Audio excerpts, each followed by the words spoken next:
आपको बांग्लादेश लेकर चलते हैं। वहां सत्ता परिवर्तन हुआ है।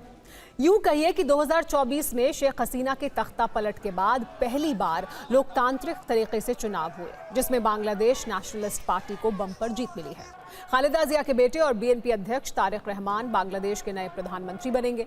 कूटनीतिक संबंधों वाली उनकी ये नई फाइल कैसी होगी, इस चुनाव के नतीजों से भारत को क्या हासिल होगा और पाकिस्तान को कैसे 440 वोल्ट का करंट लग सकता है। शेख हसीना की सरकार गिराने वाले छात्र नेताओं की पार्टी एनसीपी और जमात का क्या हश्र हुआ और कथित शांति दूत यूनुस का क्या होगा। सबसे पहले आइए ये समझते हैं। इस चुनाव नतीजों में सबसे ज्यादा झटका जमात और छात्र नेताओं को लगा। हिंदुओं के खिलाफ हिंसा करने वाले जमात और छात्र नेताओं की पार्टी एनसीपी को आप क्रांति के भस्मासुर कह सकते हैं, जिन्होंने शेख हसीना की सरकार गिराने के लिए आजादी का नारा लगाया था, पर नियत में गुलामी और नफरत निकली, जिसका परिणाम नतीजों में भी दिखा। मोहम्मद यूनुस इस मामले में सबसे बड़े लूजर निकले। उन्हें शांति का नोबेल मिला था, लेकिन अल्पसंख्यकों की चीखें उन्हें पूरे कार्यकाल में सुनाई नहीं दी और अब आवाम ने उन्हें शांत कर दिया है। इसीलिए अब शांति दूत खामोश हैं। मुन्नी ने बांग्लादेश को लेकर जो भारत विरोधी प्लान बनाया था, जमात को फंडिंग की थी, आईएसआई ने पूरे चुनाव को अपने हिसाब से मैनिपुलेट करने की कोशिश की थी। अब आईएसआई के उस प्लान पर लोकतांत्रिक बुलडोजर चल चुका है। इस नतीजे में पाकिस्तान भी सबसे बड़ा लूजर साबित हुआ है। बीएनपी अध्यक्ष तारिक रहमान जब बांग्लादेश के सियासी मैदान में धूल उड़ रही थी, तब ये खिलाड़ी 7 समंदर पार शतरंज की बिसात बिछा रहा था और सिर्फ एक चाल चलते ही पूरी सत्ता हाथ में आ गई। बात भारत की करें तो पाक परस्त जमात का शासन से दूर रहना भारत के हित में है। बीएनपी ने हिंदुओं की सुरक्षा की गारंटी दी है, भारत से संबंध सुधारने का वादा भी किया है, जिससे पाकिस्तान को 440 वोल्ट का करंट लग सकता है। बांग्लादेश चुनाव नतीजों के हाई पॉइंट्स क्या हैं, आइए अब जरा वो भी देख लेते हैं। देखिए, पहली बात, बांग्लादेश में बीएनपी की 20 साल बाद पूर्ण बहुमत से सरकार होगी।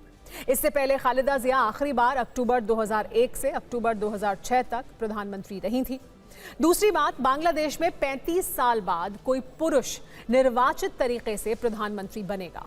ऐसा इसलिए है क्योंकि 1991 से लेकर 2024 तक लगातार बांग्लादेश में 2 महिलाओं का ही राज रहा। कभी खालिदा जिया पीएम रही तो लंबे वक्त तक शेख हसीना प्रधानमंत्री रही। तीसरी बात, इस चुनाव में बीएनपी सबसे बड़ी पार्टी बनकर उभरी। प्रथम ओलो के मुताबिक 299 सीटों में से बीएनपी गठबंधन को 212 सीटें मिली हैं। उसने बहुमत के लिए जरूरी 150 के आंकड़े को पार कर लिया है। चौथी बात यह है कि जमात इस्लामी के नेतृत्व वाले 11 दलों के गठबंधन को 77 सीट ही मिली हैं। जमात पहली बार बांग्लादेश में मुख्य विपक्षी पार्टी है, लेकिन सरकार चलाने और बांग्लादेश में शरिया कानून लागू करने वाली मनमानी का उसका सपना चकनाचूर हुआ है। और पांचवी बात, पीएम मोदी ने तारिक रहमान से फोन पर बात करके उन्हें जीत की बधाई दी है। दोनों देशों के ऐतिहासिक और सांस्कृतिक इतिहास का हवाला देकर बेहतर रिश्ते बनाने की बात कही है। और पश्चिम बंगाल की मुख्यमंत्री ममता बनर्जी ने भी तारिक रहमान को भाई कहकर उन्हें जीत की बधाई दी है। तारिक रहमान बांग्लादेश के पीएम बनेंगे तो बांग्लादेश में जमात के सताए पीड़ित हिंदुओं के लिए हालात बदल सकते हैं, क्योंकि बीएनपी के घोषणा पत्र में इसका वादा था। इसी का फायदा बीएनपी को हिंदू बहुल सीटों पर जीत से मिला है। बीएनपी ने अपने घोषणा पत्र में यह वादा किया था कि हिंदुओं और दूसरे अल्पसंख्यकों की जान, संपत्ति और पूजा स्थलों की सुरक्षा के लिए सख्त कानून बनाए जाएंगे। इसी गारंटी के बिना पर तारिक रहमान की पार्टी ने हिंदू बहुल सभी सीटों पर कब्जा जमाया। बांग्लादेश की करीब 8% हिंदू आबादी का पूरा वोट बीएनपी की तरफ शिफ्ट हो गया, जो पहले आवामी लीग को जाता था। आवामी लीग इस बार चुनाव नहीं लड़ी है। इसे दूसरे नजरिए से भी देखें तो तारिक सरकार बनने में हिंदुओं का एक बड़ा रोल रहा। बीएनपी के घोषणा पत्र में दूसरी जरूरी बात यह लिखी गई थी कि किसी भी देश का दबाव या प्रॉक्सी ना बनकर संतुलित विदेश नीति अपनाई जाएगी। अब वो सरकार बनाने जा रहे हैं। पीएम मोदी से फोन पर बात करने के बाद बीएनपी की प्रतिक्रिया भी आई है। बीएनपी की राष्ट्रीय स्थायी समिति के सदस्य और वरिष्ठ नेता नजरुल इस्लाम ने भरोसा दिलाया है कि तारिक रहमान के नेतृत्व में दोनों देशों और वहां के लोगों के बीच के रिश्ते और मजबूत होंगे। यानी बीएनपी सरकार बनने से पाकिस्तान के भारत विरोधी मंसूबों पर पानी फिर सकता है। हालांकि जिया के दौर में इसी बीएनपी पर यह आरोप भी लगते रहे हैं कि उसका झुकाव पाकिस्तान की तरफ ज्यादा रहा था। खैर, बीएनपी ये चुनाव क्यों जीती, इसकी और भी कई बड़ी वजहें हैं। खालिदा जिया के निधन से उपजी सहानुभूति का लाभ पार्टी को मिला। आवामी लीग ने चुनाव नहीं लड़ा, उसके काफ़ी वोट बीएनपी को ट्रांसफ़र हुए। लोगों को स्टूडेंट लीडर से निराशा मिली और जमात के लिए लोगों का गुस्सा अब बीएनपी के पक्ष में गया। वहाँ के हिंदुओं ने जमात की कट्टरता का बदला बैलेट से कैसे लिया, अब ये रिपोर्ट भी देखिए। बांग्लादेश में बीते 2 साल से लोकतंत्र नहीं, कट्टरता का राज था। अगस्त 2024 में शेख हसीना का तख्ता पलट हुआ। इसके बाद से ही हिंसा का दौर शुरू हुआ, जिसके शिकार वहां के अल्पसंख्यक हिंदू 556 दिन तक लगातार होते रहे। इस साल हुए चुनाव के ऐन पहले तक कई हिंदुओं की हत्याएं हुई।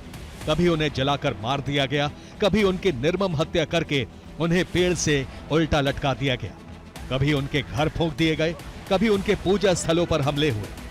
हिंदुओं के खिलाफ यह हिंसा वहां की कट्टर जमात ने करवाई, डर का माहौल बनाया, पलायन को मजबूर किया और जब चुनाव आया तो हिंदुओं ने भी कट्टर जमात को बैलेट से सबक सिखाया। हिंदू बहुल सभी सीटों पर जमात को हार का सामना करना पड़ा। बीएनपी की सरकार बनवाकर हिंदुओं ने शासन चलाने का जमात का सपना तोड़कर रख दिया। बांग्लादेश में हिंदुओं पर किस तरह जुल्म ढाए गए, इसे ऐसे समझिए कि 11 फरवरी 2026 बांग्लादेश के चंपारा इलाके में 28 साल के रतन साहूकार का शव मिला। बड़ी बेरहमी से उनकी हत्या की गई थी। 10 फरवरी 2026 62 वर्ष के कारोबारी सुषेण चंद्र सरकार की धारदार हथियारों से हमला कर हत्या कर दी गई। 23 जनवरी 2026 नरसिंदी जिले में चंचल चंद्र भौमिक नाम के हिंदू युवक को जिंदा जलाकर मार डाला गया। 17 जनवरी 2026 बांग्लादेश के गाजीपुर में लिटन घोष नाम के हिंदू कारोबारी को पीट पीट कर मौत के घाट उतार दिया गया। इसके अलावा 2025 में 522 सांप्रदायिक हमले हुए, इसमें 61 लोगों की मौत हुई। 95 धार्मिक स्थलों में तोड़फोड़, लूट और आगजनी हुई।